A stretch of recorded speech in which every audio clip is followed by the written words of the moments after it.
This podcast contains graphic descriptions that some listeners may find disturbing. Listener discretion is advised. Now, with that being said, welcome to the Mortal Musings podcast. Right, let's do this.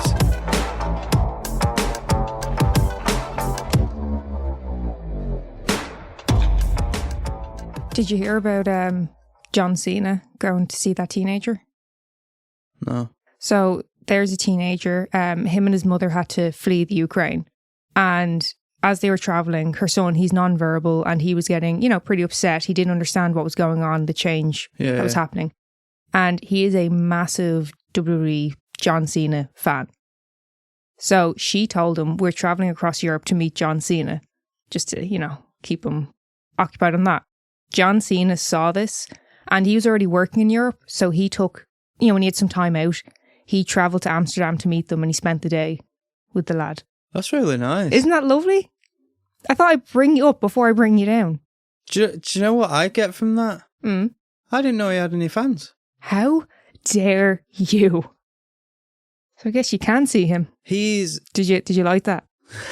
You tried to breeze past that when I wasn't letting it happen. The best way to describe him as a wrestler is if monotone was an action. Would you mean his capability or is just his persona? Just his persona. There's nothing about him. I love John Cena. Right. Well, he's got a heart, obviously. But yeah. I don't watch wrestling, but I watch Total Divas, the reality show. I'm fucking bad about it. Yeah. John Cena was one of my favourites on it because he was just so, I don't know, there's one time where he went to put his his girlfriend at the time, or fiance, went to put her washing in his wash basket. And he was like, no, this is dirty clothes. This is dirty, sweaty workout clothes. You have to separate them. I feel like me and John Cena could live together. We could get on. Well, with that being said, with my admiration for John Cena out the way. Well, as well as that, did you happen to see a couple of emails what have come through? I did. I thought it was spam.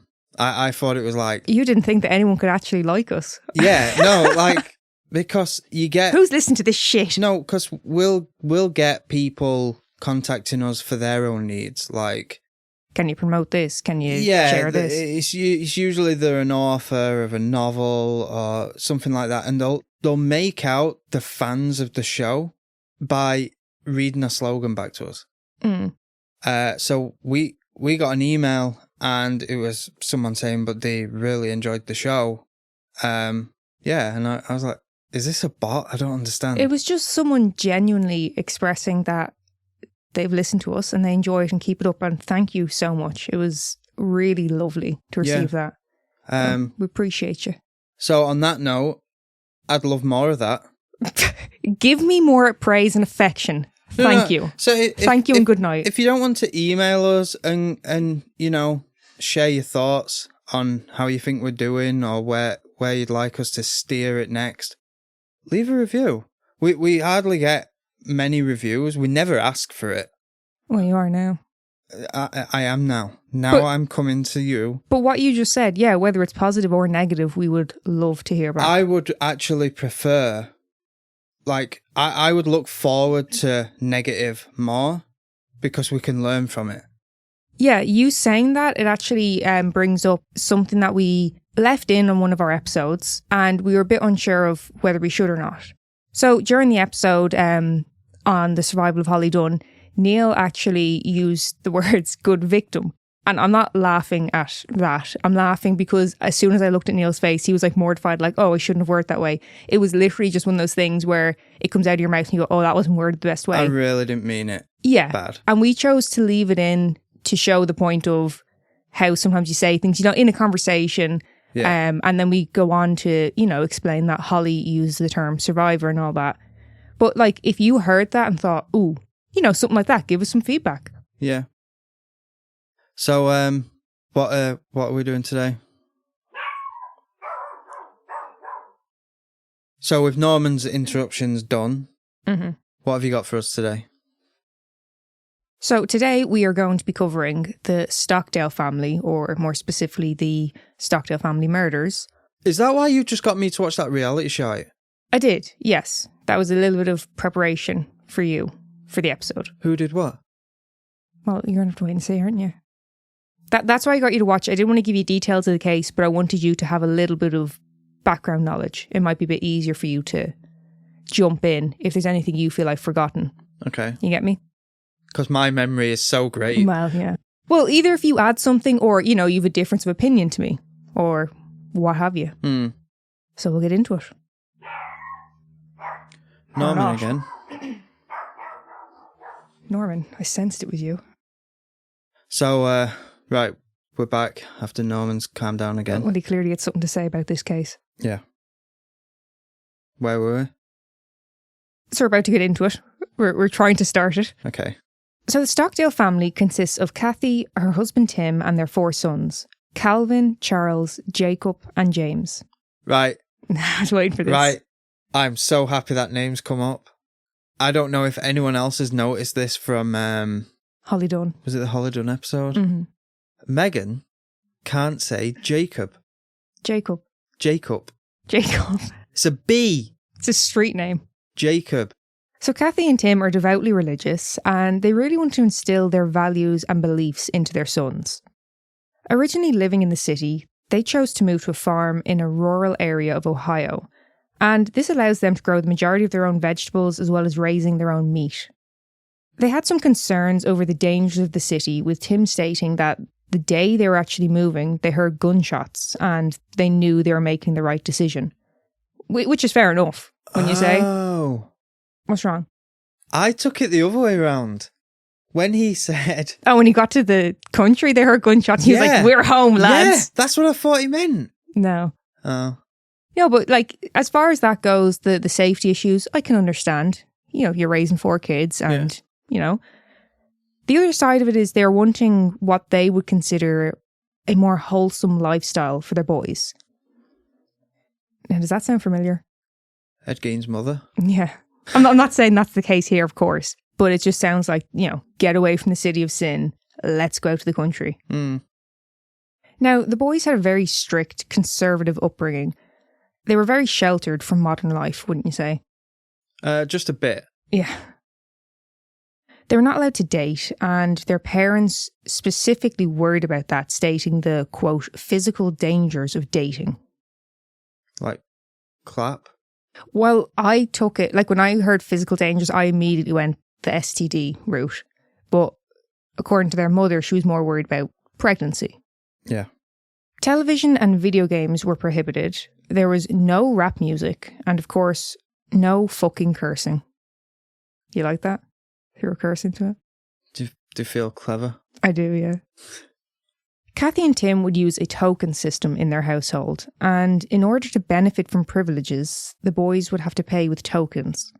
Yeah, weren't it something like 100 tokens to listen to the radio? Like one show on the radio or something? The mother said 20 tokens, and then later on, someone else said 100 tokens. So I don't know if that was like he was listening to, was it done by time? Yeah. Yeah, I don't know. Maybe it was measured by time. 20 tokens was like 20 minutes and then I don't know. So on. I just remember they said to listen to their favourite radio show. Yeah, because that'd vary. Like, if the favourite radio show is like the top 50 of the charts, that's going to take longer than one of these half-hour shows. Yeah. So I don't know. But the lad did say, cost me 100 tokens. Yeah.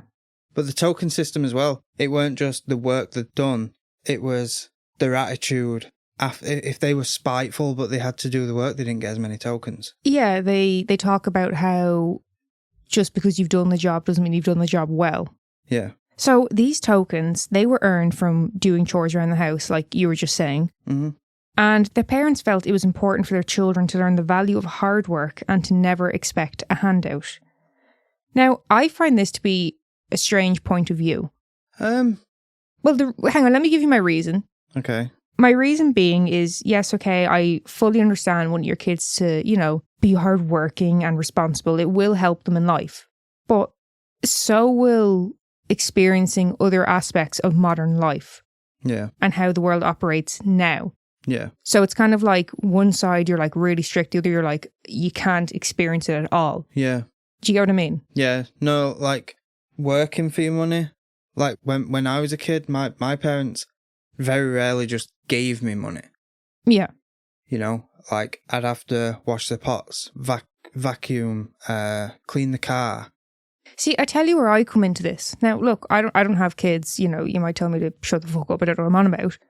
Where's the line between them understanding that this is part of being a household and you have to do it, and where's the extra, like you're doing extra work to earn money? I don't think you should have to pay your child to be a part of the household and contribute. Yeah. Do you get what I mean? Because theirs wasn't just house chores. They were working on the farm. Yeah, like maybe something like that. It wasn't the kid's choice to do farm work. Maybe you pay them for certain jobs around the farm, but in terms of loading the dishwasher, cleaning up, cleaning the bathroom or something, they should be doing that. Is that fair? Yeah. Is that balanced? The boys are also homeschooled, which, look, I don't see an issue with homeschooling, but when just about every other aspect of your life seems to be so isolating compared to your peers, it seems like it could be a bit of a red flag. Mm. It doesn't seem as though they socialise with others their own age, and I find it especially concerning when the mother makes comments such as, "It's important we have control over their character and their education." What do you mean have control over their character? Mm. And control over their education in terms of you're going to black out what you don't want them to learn, or you want to give them extra education? Yeah. You know what I mean? So there doesn't seem to be much room for the crack, does there? Mm. Well, hold on now, Neil, because you're forgetting about the Stockdale family band. Oh, yeah. Yeah, so Tim and his 4 sons performed in a bluegrass band together, and Kathy, their mother, was their manager. Momager. Shock. I really do hope that when they're performing, they were able to socialise with, you know, again, their peers and stuff, but I don't know, I get the image that it was mainly older people they're performing for. Yeah, and you never saw him socialising. No. So all of this is quite a different lifestyle to you or I, wouldn't you say? Who? You or I. Oh, what is it? Your eye? I don't know him. So obviously this made for great viewing when their life was broadcast for the world to see on a 2008 episode of the reality show Wife Swap. Mm. Yeah, I couldn't get my head around why you wanted me to watch Wife Swap, and it was a certain episode. Well, I used to love Wife Swap, and I actually remember this episode when it first came out. Like, it was one that stuck with me because the whole point was their lifestyle was so strict and different, you know? Mm. So for anyone who's unfamiliar with the show, Wife Swap was a reality show where families would swap partners, and usually with a family that led a fairly different lifestyle to that of their own. Yeah, because it wouldn't make good television if they were the same. No, it'd be boring. Hence the reality, we need a bit of drama and all, don't we? So when the new wife would arrive at her new home, she's given a manual to explain how the family tends to go about their day-to-day life and what is going to be expected of her. Which is one of the best parts of this episode, and I said it to Neil when he watched it. When Kathy reads the manual at one point, she makes this noise and kind of like yeah. It was just like she had no idea what to say to this. It was so foreign to her. It was fucking brilliant. It's a bit like sometimes a noise you'll make after I make a comment. Just defeated, is it? So yeah, they switched lives and now the new wife has to follow in their footsteps. But by the second week, they would get to change the rules and obviously, usually there's some pushback. Hmm. Now, it goes without saying, but of course, this was a reality show, so we need to take some of the information with a pinch of salt. It's always going to be pumped up a bit. Yeah. So on the show, the Stockdale family were paired with the Tonkovic family, and as we discussed, they led a slightly different lifestyle to Kathy and Tim. Yeah, like I'd say the biggest thing, what seemed to be an issue, was so with one family, the kids weren't allowed to date. But on the other side of family, the kids' girlfriends and boyfriends lived in the house. Yeah, it's quite a shock to the system, I would say, for Kathy. So the Tonkovics consisted of Laurie, her husband John, their son Paul, a.k.a. T-Vic. That was his stage name as a rapper. He was shit as well. Yeah, it wasn't great. Their daughter Megan, and like Neil just said, T-Vic's girlfriend and Megan's boyfriend. The Puerto Rican. Yeah. Right, sorry. The only reason why I'm saying that is, so at one point, when the rules change, the son isn't allowed to sleep in the same room as his girlfriend, and the daughter isn't allowed to sleep in the same room as the boyfriend. So the son had to sleep in the same room as the boyfriend, and instead of saying, oh, this is going to be different, I wake up next to a male, he said, this is going to be different, I wake up next to a Puerto Rican. Yeah, why did he need that description? I don't know. So the Tonkics seem to be more liberal in their views and have a much more live for today type of attitude, wouldn't you say? Yeah. Now, I had her husband's number as soon as he said, I want to be more of a friend than a parent. And when you watching it, you literally turned to me and pulled the face like, this fucking guy. Never ends well. Do you know what it makes me think of? The mother in Mean Girls. You keep me young. I'm not a regular mom, I'm a cool mom. Yeah. So as we talked about earlier, Kathy did not allow her kids to listen to rap and said that she thought T-Vic's lyrics were shameful. Well, they were cussing, weren't they? Cussing, effing and jeffing. Yeah. And as she watched them dance at a party, she labelled their behaviour as foul, shameful and disgusting. When it gets to the time that the families decide to, switch roles, Kathy decides Laurie's kids need to learn about the consequences of sex. So she gives them, the training babies, the ones that cry and shit themselves and stuff. And she also brings them to a farm where they have to do some hard graft and earn some money, which I thought was fair enough. Yes. I thought they really did fucking need to kick up the arse. And you think of all these, just something like that with the baby, what cries and everything. Mm-hmm. Shreds your nerves. There would be a hell of a lot less underage pregnancies if that was more of a mandatory thing, but you had to go through that. Do you think? Yeah, because you even saw it in that episode of Wife Swap. They were getting frustrated because they were getting woke up in the night because the dummy had fell out of the baby's mouth and it started crying. Yeah. It'd make these underage mothers... I think it would make a lot of grown people realise as well. Yeah, they'd be like, I'm not ready for this.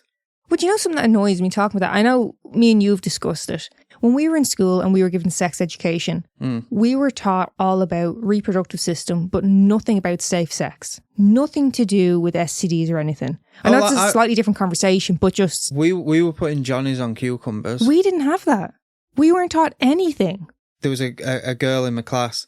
She whipped the Johnny out of the packet so quick and had it on the cucumber before we'd even got him out of the packets. And we were like, you've done that way too fast. You knew exactly what you were doing. Do you know what I take from that? She was the one person in your class who was prepared and knew about safe sex. The rest of you's all fumbling with the wrapper. And she's like, good to go. I think mine's still sealed. Jesus. So getting back to Wife Swap here. When it came time for Laurie's changes, they included giving the boys access to television and video games. Now, what games? I don't know. They didn't specifically say. Oh. They were remiss.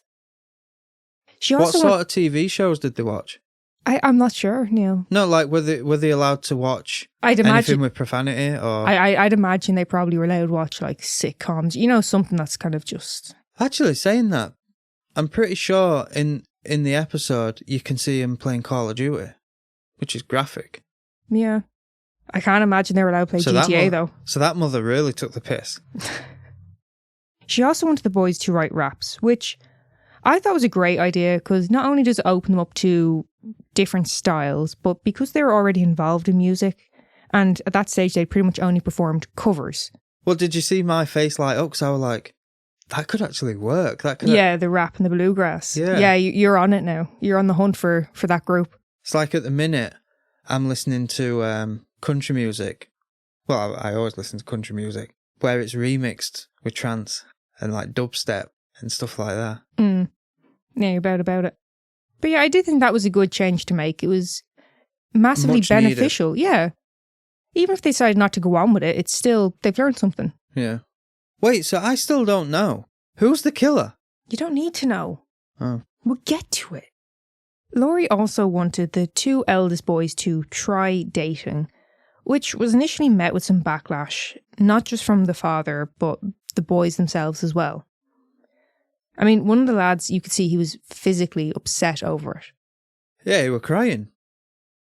But anyway, by the end of the show, the families are talking about how they feel they have learned from the experience, and the Stockdales say that they had kept their token system, but they've chosen to add television and video games to their privileges. Good. And the Stockdales, you saw that they pretty much kept their lifestyle, but decided to add a little bit more structure into their lives. Yeah, they had to, like, they weren't just given money. They had to earn it through chores. Because that was something else at the start as well. Mm-hmm. Like, in a day, they could blow $100. Yeah. They didn't work. Mm. They were just handout. Yeah, Laurie, the mother, she seemed to kind of pay for everything. And she even said at one point that instead of getting on them to help, she felt it was just easier and quicker to do it herself. Which is such a shitty feeling, you know what I mean? Because there were a clip I didn't like. It was the daughter's boyfriend. And they said, oh, he's not working. They didn't say he was not working. They said he's in between jobs. Yeah. And the clip is him going up to her and going, can I have $20? Can I have $20? Yeah.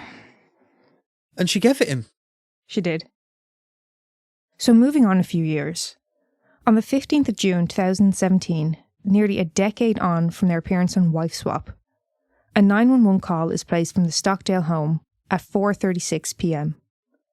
The call was hung up before any words were exchanged. But the police were able to trace the call and head out to the Stockdale's home just to make sure that everything was okay. See, I know they do that in America, but I don't think they do that over here or the UK. I've never made an emergency call, so I don't know. As they approach the house, they notice that the door is open. And when they look inside, they see a woman lying on the floor. They give verbal commands and there is no response. Now, after they've given their verbal commands, they hear a gunshot. So as soon as they hear a gunshot, they call for backup. Mm-hmm. They know some shit's going down. Once they enter the home, they find the bodies of Kathy and her youngest son, James. There's also a third person, Jacob. Which one was Jacob? Jacob was the second youngest. He was 15 at the time of... was he the one who was crying? No, that would have been Charles, I think. Jacob wasn't actually featured in the show a lot. You saw him kind of in the mix, and then towards the end he talked, I think, about the video games, but he wasn't like... Okay. So Jacob is alive, but he is in urgent need of medical attention from a shotgun wound to the head. So Jacob was brought to the hospital and he's in critical condition. Authorities were quickly able to determine that Jacob had killed his mother and his brother before turning the gun on himself. Now, he obviously has his father and his two older brothers. Mm-hmm. At this stage, his two older brothers had moved out of the home and his father just wasn't home at the time. Okay. So Jacob does recover from his injuries, and once he does, he's charged with the murders and he hands himself in. He didn't really have a choice, did he? Well, he could go and get arrested or try and fucking run. But he was like, yeah, I did it. Hand myself in. So Jacob's attorney argues over his competency to stand trial, and he asked for Jacob to receive psychological testing. His first psychological test deems him competent to stand trial, but his attorney wanted a second opinion. Now, the second test determined that Jacob would not be fit to stand trial at that time. So his attorney wanted a third test done, but basically they're told to fuck off. Yeah. We're not spending more money on this. Yeah. So the end result is, because of the severe brain injuries he sustained from his attempted suicide, he would not currently be competent to stand trial. But through restorative therapy, he would at a future date. So Jacob is sent to Heartland Behavioural Facility, where he would receive treatment before going to trial. Now, while there was some debate over whether Jacob was experiencing symptoms of a psychotic disorder. Some staff at the facility noted that Jacob had been experiencing delusions and making bizarre statements. It was also thought, though, that he could have been faking it. Yeah, I think I would. Well, here's the thing, right? When Jacob was asked if he was experiencing hallucinations, he told the psychologist that he wasn't. So, did he previously, or was staff just saying that, or what? We don't really know. It seems a bit messy here. Jacob also attempted to escape twice from this facility. His first attempt was through hiding in the library after hours. The second time, he tried to just blend in with others, hoping that he wouldn't be noticed and he could just scurry on out of there. Overall, it was said that Jacob's condition improved significantly during his time there. He even did mock trials while in treatment, and they said they were confident that he'd be able to understand the court proceedings. Although they did feel that some allowances might be needed for him, as it might take Jacob longer to process some of the information. Yeah. And with that, Jacob's trial was set to start in 2020. Now, what happened in 2020? COVID, yeah. So Jacob's trial kept getting pushed back. It was pushed back several times, but the trial would eventually take place in 2021. Now, his family reportedly asked the judge for leniency during Jacob's trial. They wanted him to receive the least amount of time he could. Okay. Ultimately, though, Jacob would plead guilty and he would receive 30 years to life, 15 years for each murder. So, why did this happen? No official motive has ever been established, but obviously, people have their theories. The most common one, of course, is because of his strict upbringing. People have saw what was broadcast on the TV and they've kind of just ran with that. But again, like I said earlier, it's a reality show. Yeah. We don't actually know if that was very accurate or just maybe they did have a token system, but it wasn't quite so fucking strict. Yeah. Since the murders, Laurie Tonkvik has spoke out about what she personally believes. She spoke about her time spent with the family and during their filming of Wife Swap. She said, "When I switched the rules, I was going to let them have fun, let them have a television and video games, and experience life a little bit." Jacob ran outside crying when she told him this. Oh. "When I went out after him, I asked him what's wrong, and he said that his mum and dad would tell him he would burn in hell. God gives you free will. Free will they didn't have. They weren't allowed to make choices, and I think it just caught up with them." So that's basically what Laurie believes. She thinks it's just got too much and he snapped. Yeah. Did the father ever publicly comment? The family, like I said, they asked the judge for leniency. I do have a couple quotes from them, but they don't really address the murder. Okay. Or murders, should I say. It does seem the most obvious answer. He had quite a strict upbringing, somewhat restrictive lifestyle. Yeah. But we don't really know what the situation was. We don't know what other aspects were at play. But we do know that there is no known mental health issues, and the police have also stated that they've never been called to the house for any other previous issues. Basically, we're all only making assumptions based on what was portrayed on the TV show. Yeah. And seeing as that's not the best way to really know what a person is like, here's what Kathy's husband of 32 years, Tim, said about his wife. "She loved nothing more than being a mother and a grandmother. She had a strong love of learning and was passionate about her Christian faith, natural healing, and organic farming. And Kathy was 54 years old when she died."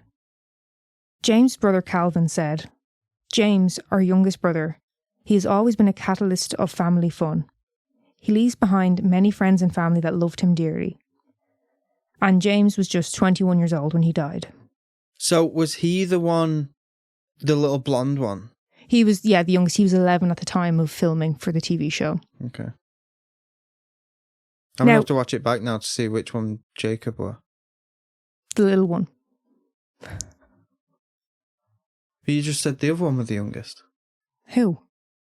James. Oh, sorry, Jacob. Jacob, yeah, he was the second youngest. He, like I said, he didn't really talk much, but like watch it back. But like I said, I think the only thing he says is towards the end of the episode when he says something like, "The video games are fun, but they don't have any benefit," or something. Because, they're so in the mind of like, yeah, this benefit, I did also want to note, like I said, they were very supportive of Jacob. And they released a statement as well back when he was still in hospital. And this was from his older brother Calvin. "My brother Jacob is still in critical condition, and we are praying for his physical recovery as our family make funeral plans and begin the healing process." So they were very open to realising something was wrong. We're not going to just discard him. Yeah. There was some kind of an issue. We're upset for everyone in this situation. And that's the case of the Stockdale family murders, also known as the Wife Swap murders. See, anytime you suggest we watch something now, I'm just going to presume we're covering it. Okay. Anytime I watch any type of reality show. So you're going to be like, let's watch this stand-up. Who would he kill? Let me just have a look into his criminal record. I'll get you. So, Oddity. Oddity. What you got? So today we're going to talk about Gary Hoy. Have you heard of him? No.